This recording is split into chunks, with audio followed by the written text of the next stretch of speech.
بسم اللہ الرحمن الرحیم۔ السلام علیکم ورحمۃ اللہ وبرکاتہ۔ معزز خواتین و حضرات، میں امید کرتا ہوں آپ سب خیریت سے ہوں گے اور میری دعا ہے اللہ پاک آپ تمام کی نیک مرادوں کو پورا فرمائے۔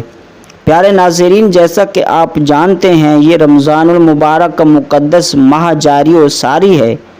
اس مقدس ماہ میں ہر ایک مسلمان کی یہ خواہش ہے کہ وہ اس رمضان المبارک میں زیادہ سے زیادہ عبادات کر کے، ذکر و اذکار کر کے رب تعالیٰ کو منا لے، اور اسی مقدس ماہ میں ہر مسلمان کی یہ بھی خواہش ہے کہ یہ جو بڑی برکتوں اور رفعتوں والا مقدس مہینہ ہے، جس میں اللہ تبارک و تعالیٰ اپنے بندوں کو اس مہینے میں ذکر و اذکار کرنے پر، نوافل ادا کرنے پر، رکوع و سجود اور نمازیں، ذکر و اذکار عبادت کرنے پر اللہ تبارک و تعالیٰ ڈبل اجر عطا فرماتا ہے۔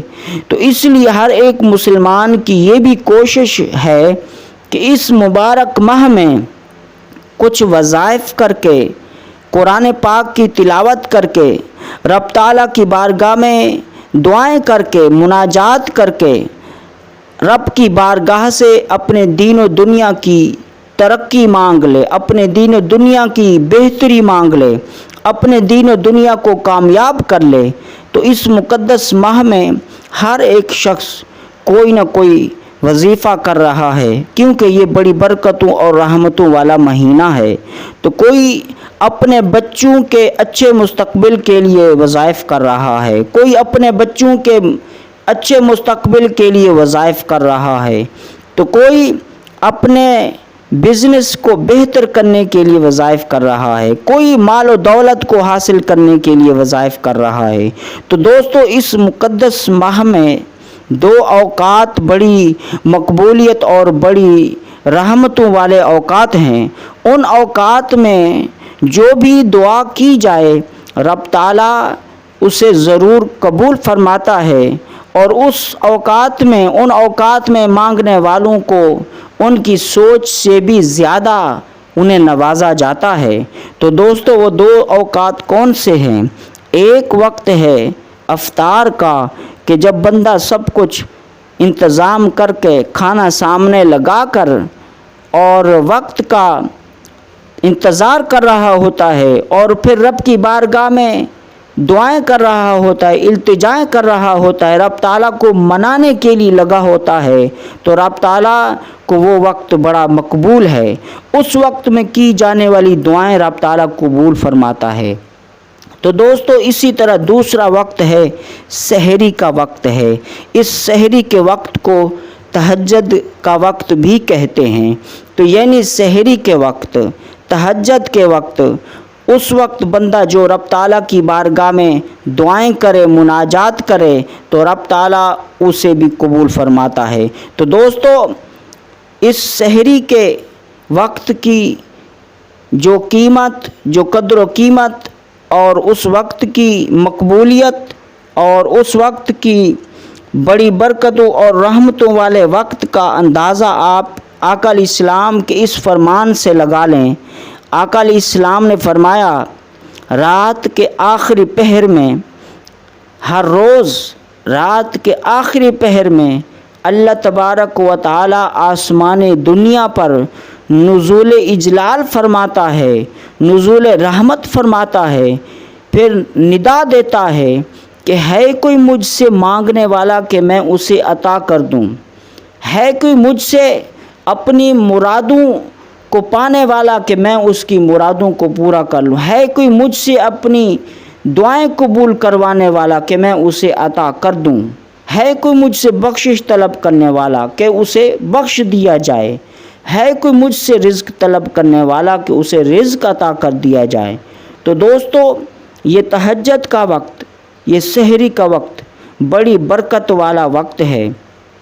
آپ دوستوں نے یہ کرنا ہے۔ یہ جو وظیفہ بتا رہا ہوں میں آپ کو، یہ کوئی 10 سے 15 منٹ کا وظیفہ ہے۔ میں تو یہ کہوں گا کہ آپ اس عمل کو ساری زندگی کے لیے اپنی عبادات میں، اپنے معمولات میں اس کو شامل کر لیں، اس کو کرتے رہیں۔ نہیں تو دوستو اس رمضان المبارک کو ویسے بھی آپ نے سحری کے لیے جاگنا ہے، تو اس عمل کو 10 سے 15 منٹ لگیں گے، اس عمل کو اس رمضان المبارک میں کرتے رہیں۔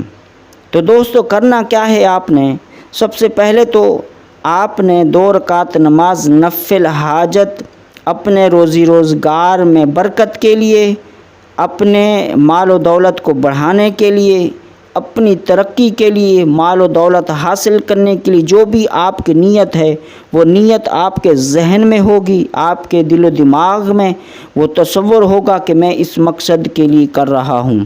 تو پھر 2 رکعت نماز نفل حاجت مکمل کرنے کے بعد، سلام پھیرنے کے بعد آپ نے اول و آخر ایک بار درود ابراہیمی پڑھ لینا ہے۔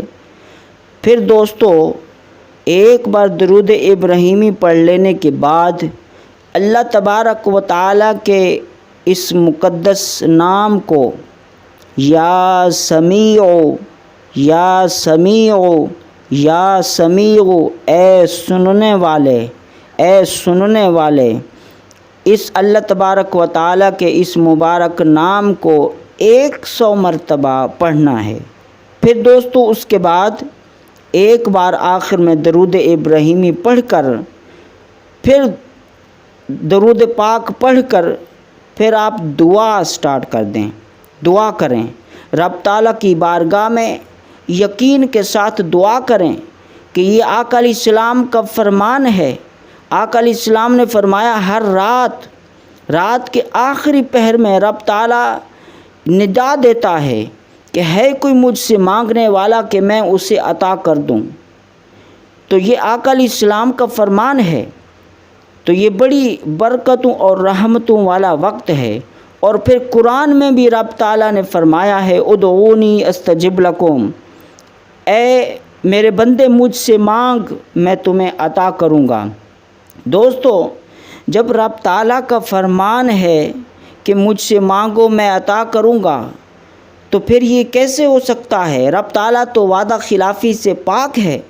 جب اس نے فرمایا ہے میں عطا کروں گا، تو پھر ہمیں رب تعالیٰ کی ذات پر، رب تعالیٰ کی اس فرمان پر یقین کرتے ہوئے رب کی بارگاہ میں عاجزی و انکساری کے ساتھ مانگیں کہ یا رب العالمین تیرا فرمان ہے، ہم تیرے فرمان پر لبیک کہتے ہوئے تیری بارگاہ میں حاضر ہیں، ہماری یہ مراد ہے، ہماری اس مراد کو پورا فرما، ہمارے روزی روزگار میں برکتیں فرما، ہمارے کاروبار میں برکتیں فرما، ہمارے گھر بار میں مال جان میں برکتیں عطا فرما۔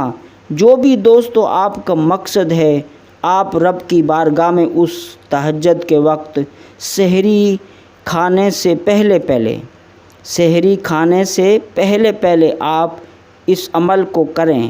اور اگر رمضان المبارک کے بعد میں اس عمل کو کرنا چاہیں تو یاد رکھیں صبح صادق سے پہلے یعنی تہجد کے وقت آپ نے اس عمل کو کرنا ہے۔ انشاءاللہ بہت جلد آپ کو اس دعا کے اور ان وظائف کے، ان نوافل کے آپ کو اثرات جلد آپ کو نظر آئیں گے۔ تو دوستو آپ اس وظیفے کو کرتے وقت آپ کی جو بھی نیک مراد ہے آپ کو عطا کیا جائے گا۔ آپ چاہے رب کی بارگاہ سے بے پناہ مال و دولت مانگیں، جو بھی مانگیں آپ کی مراد پوری ہوگی، بس شرط یہ ہے کہ آپ کو رب کی ذات پر یقین رکھنا ہے، یقین کامل کے ساتھ مانگنا ہے۔ ایک حدیث قدسی میں فرمایا گیا کہ رب فرماتا ہے کہ میرا بندہ مجھ سے جس طرح کا گمان کرتا ہے میں اسے ویسے ہی عطا کرتا ہوں۔ تو دوستو جب بھی رب تعالیٰ کی بارگاہ میں دعا کریں، مانگیں، کوئی وظائف کریں، تو وہ وظیفہ کرنے کے بعد رب کی ذات پر یقین کرنا ہے کہ میں نے رب کی بارگاہ میں التجا کر دی، میں نے رب کی بارگاہ میں درخواست دے دی، میں نے رب کو یاد کر لیا، رب کی بارگاہ میں التجا کر دی، رب تعالیٰ میری دعا کو ضرور قبول فرمائے گا۔ تو انشاءاللہ اللہ تبارک و تعالیٰ کی ذات پر یقین کرنے کا صلہ آپ کو ضرور ملے گا۔ تو دوستو یہ تھی آج کی ویڈیو اس رمضان المبارک کے سحری کے مقدس وقت کے لیے وظیفہ۔